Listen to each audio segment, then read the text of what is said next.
कुरान मुक़द्दस की आयत करीमा है, अला इन्ना औलिया अल्लाहि ला खौफुन अलैहिम वला हुम यहज़नून। बेशक अल्लाह के जो मुक़द्दस औलिया हैं, ना उन्हें कोई खौफ है और ना ही कोई गम। आइए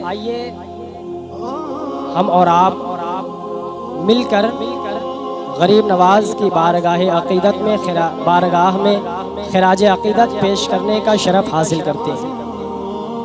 इसलिए कि गरीब नवाज की चौखट वो चौखट है, गरीब नवाज का दरबार वो दरबार है, गरीब नवाज की दहलीज वो दहलीज है, गरीब नवाज की बारगाह वो बारगाह है जहाँ लाखों लाख ही नहीं बल्कि करोड़ों अपनी जबीन अक़ीदत खम करने के लिए आते हैं और अक़ीदत व मोहब्बत के नजराने पेश करते हैं।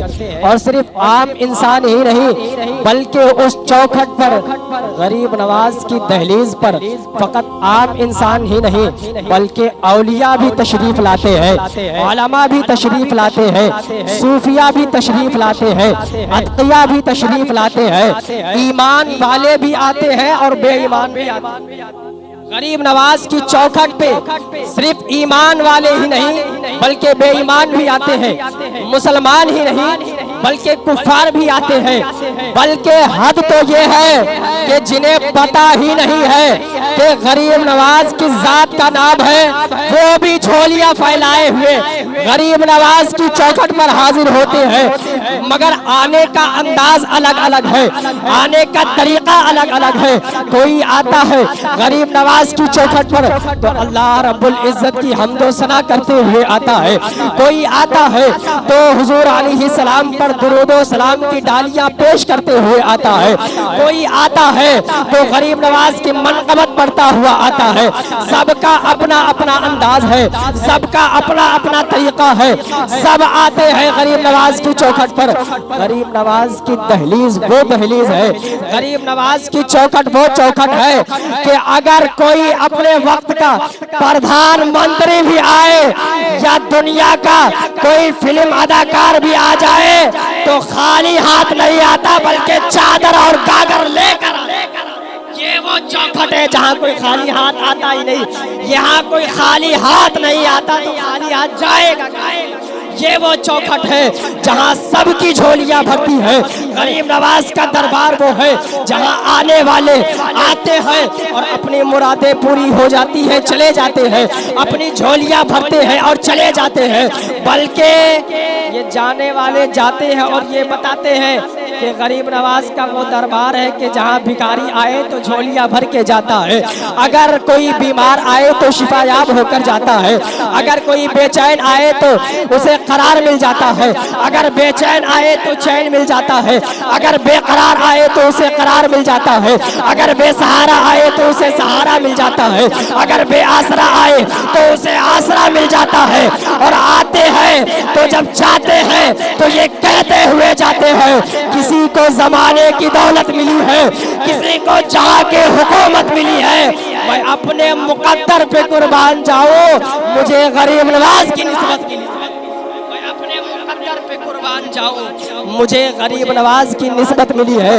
उनकी चौखट पे जाने वाला कोई खाली कैसे लौट सकता है, इसलिए कि वो सखी दरबार है। और हम उस शहंशाह की बात कर रहे हैं जो पूरे अखंड भारत का राजा है, जो पूरे हिंदुस्तान का मालिक है, जो पूरे हिंदुस्तान का शहंशाह है। और उस शहंशाह की शान ये है, उस शहंशाह का दरबार ये है, अपने तो अपने पराये भी झोलियां फैलाए खड़े रहते हैं। हाँ हाँ, जिन्होंने अपनी किताबों में लिख दिया औलिया कुछ दे नहीं सकते, जिन्होंने कह दिया जिंदगी भर फतवे लगाते रहे औलिया कुछ दे नहीं सकते, जिंदगी भर बिदात के फतवे, जिंदगी भर शिर्क के फतवे, जिंदगी भर हराम के फतवे।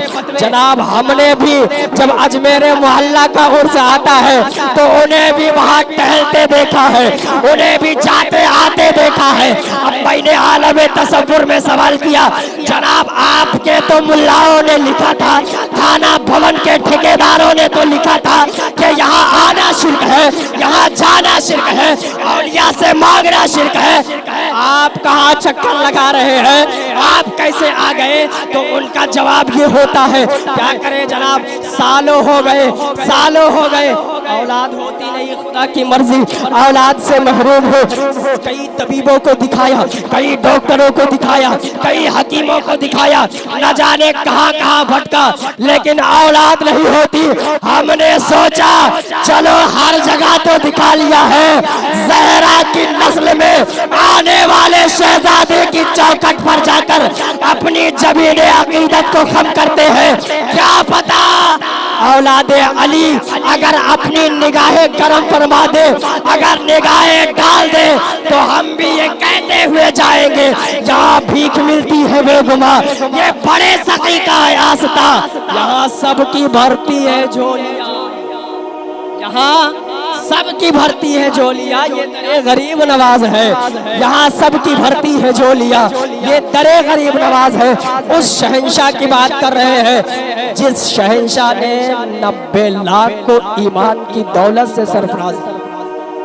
अब जो ईमान की दौलत दे सकता है, फिर वो दुनिया की कौन सी शय है जो हमें और आपको नहीं दे सकता? ईमान की दौलत दे सकता है, वो और क्या नहीं दे सकता? देखो दरबारे गरीब नवाज से क्या मिलता है। लोग कहते हैं कि हमें कुछ नहीं मिलता, लोग कहते हैं हमें वहाँ से कुछ नहीं मिलता, लेकिन जनाब यहाँ ये वो दरबार है कि जहाँ से लोगों को जिंदगियाँ मिल रही है, लोगों की जिंदगी बढ़ा दी जा रही है। पृथ्वीराज चौहान ने ऐलान किया, कौन है जो उस फकीर की गर्दन को लाके देगा? ऐलान कर दिया, तमाम लोग खामोश बैठे हैं। एक जनाब खड़े हुए कहा, मैं उस फकीर की गर्दन लाकर दूंगा, लेकिन उसके आवाज मुझे मिलेगा क्या, बदले में क्या देंगे? तो राजा ने कहा, तुझे आधा मुल्क दे दूंगा। आधा मुल्क, आधे मुल्क पे फैसला हो गया।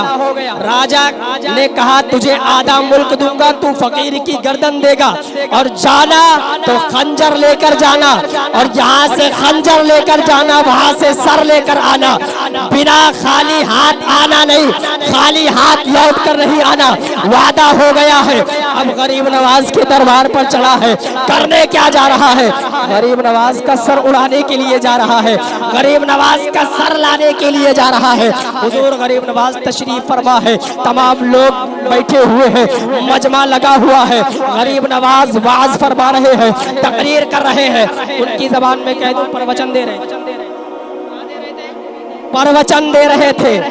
वो भी जनाब आए और आकर के मजमे के बीच में बैठ गए, खंजर छुपाकर आए हैं। राजा को पता है, जिसको कत्ल करना है उसे पता है, लेकिन और किसी को मालूम नहीं है कि राजा ने खंजर देकर भेजा है, आधे मुल्क का वादा किया है। फकीर की गर्दन को लेने आया, आकर मजमे में बैठ गया है। गरीब नवाज तकरीर कर रहे हैं, और तकरीर की शान ये है कि सिर्फ 10 या 5-7 मिनट की तकरीर होती थी। हमारे यहाँ नहीं कि 1-2 घंटे की तकरीर हो, लेकिन अल्लाह माशाअल्लाह तकरीरें 2-2 घंटे की होती है। लेकिन जब लोग मजमे से जाते हैं तो कोई असर नहीं, जैसे थे वैसे ही है, अल्लाह माशाअल्लाह। लेकिन देखें गरीब नवाज की तकरीर हो रही है, आकर के मजमे में बीच में बैठा है, गरीब नवाज की तकरीर मुकम्मल हुई। अब तमाम लोग उठ करके जाने लगे, तमाम लोग उठकर जाने लगे। अब गरीब नवाज ने फरमाया, तमाम लोग तो जा चुके हैं, लेकिन जो कत्ल करने आया था वो बैठा रह गया। मेरे गरीब नवाज ने नजर डाली, कहा, बाबा सब तो उठकर चले गए, आप जो काम करने आए थे, काम करने आए थे वो काम कर लो। उसने कहा, हुजूर मैं कोई काम नहीं करने आया था, महाराज मैं कुछ करने नहीं आया था, बल्कि मैं आपका प्रवचन सुनने के लिए आया था, आपकी तकरीर सुनने के लिए आया था। हुजूर गरीब नवाज ने फरमाया, अच्छा जो तकरीर सुनने आते हैं क्या वो कमर में खंजर छुपा कर आते हैं? जो तकरीर करने आते हैं क्या वो खंजर को जहर में डुबो कर आते हैं? कहा, महाराज ये तो हिंदुस्तान वालों की आदत है कि वो जब चलते हैं तो कमर में खंजर लेकर चलते।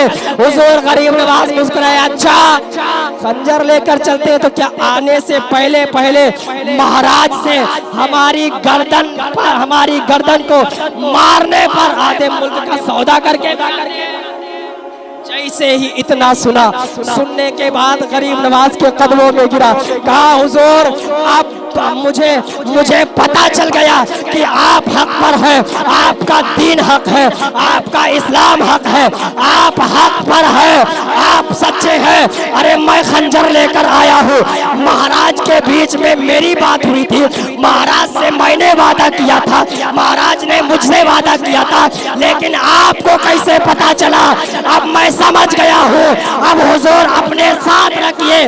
गोया के वो कहने लगा, मैं मुजरिम हूँ आका, मुझे साथ ले लो कि रास्ते में है जा बजा था, कि रास्ते में है जा बजा थाने वाले। अब गरीब नवाजी जोश में आई, गरीब नवाजी। मैंने जो शुरू में कहा था, ये चौखट वो है जहाँ से कोई खाली हाथ जाता नहीं, कहा था। अब देखो आया था गर्दन लेने के लिए, लेकिन अब जाएगा तो खाली हाथ नहीं जाएगा, लेकर तो जाएगा, लेकिन क्या लेकर जाएगा? हुजूर गरीब नवाज ने नजरे करम फरमाई, कहा चल मांग, क्या मांगता है, मांग क्या मांगता है? उसने कहा हुजूर मैंने सुना है कि एक काबा है जहाँ की जियारत करने के लिए मुसलमान जाते हैं, बस उस काबे का हज करना चाहता हूँ, वो भी 40 मरतबा, 40 हज करना चाहता हूँ। आज अगर गरीब नवाज की चौखट पर हमारी हाजिरी हो जाए तो मैं तो ये कहता हूँ, कोई कहेगा हजरत हुजूर हमें बंगला दिला दीजिए, कोई कहेगा बैंक बैलेंस भरवा दीजिए, हुजूर मेरी जमीन की लड़ाई चल रही है उसे निपटा दीजिए। लोग अपनी अपनी ख्वाहिश इस अंदाज में रखते हैं, लेकिन उस शख्स ने एक झटके में इतनी बड़ी कीमत मांग ली। कितनी बड़ी कीमत देखिए, 40 हज करना चाहता हूँ। अब मुझे बताइए हज जो होता है क्या वो महीने में होता है? महीने में तो हज होता नहीं, हफ्ते पे हज होता नहीं। हज कब होता है? साल में एक बार हज होता है, एक बार हज होता है।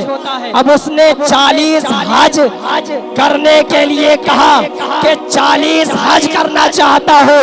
क्या मतलब कि 40 साल की जिंदगी मुझे अता कर दीजिए। 40 साल की जिंदगी मांग ली। गरीब नवाज ने फरमाया, जा तुमने हमने जिंदगी भी अता की, तुझे हमने जिंदगी भी अता कर दी।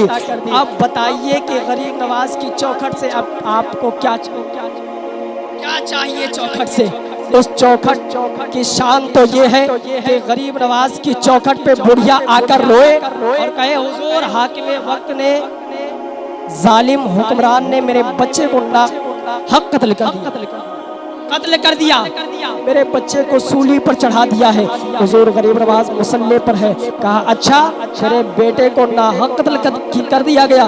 कहा हाँ हुजूर मेरे बच्चे को नाहक कत्ल कर दिया गया, उसे फांसी की सूली पर चढ़ा दिया गया, उसकी जान निकल चुकी है। जो मेरा लाडला था, मेरा लखते जिगर था, मेरे बुढ़ापे का सहारा था, हुजूर उसकी जान ले ली है जालिमों ने, हुजूर उसकी जान ले ली है, फांसी की सूली पर चढ़ा दिया गया है, उसकी रूह अंसुरी से परवाज कर गई है। हुजूर मेरे बुढ़ापे का सहारा था, हुजूर मेरा लखते जिगर था, उसकी जान ले ली गई। गरीब नवाज मुसल्ले से उठे हैं।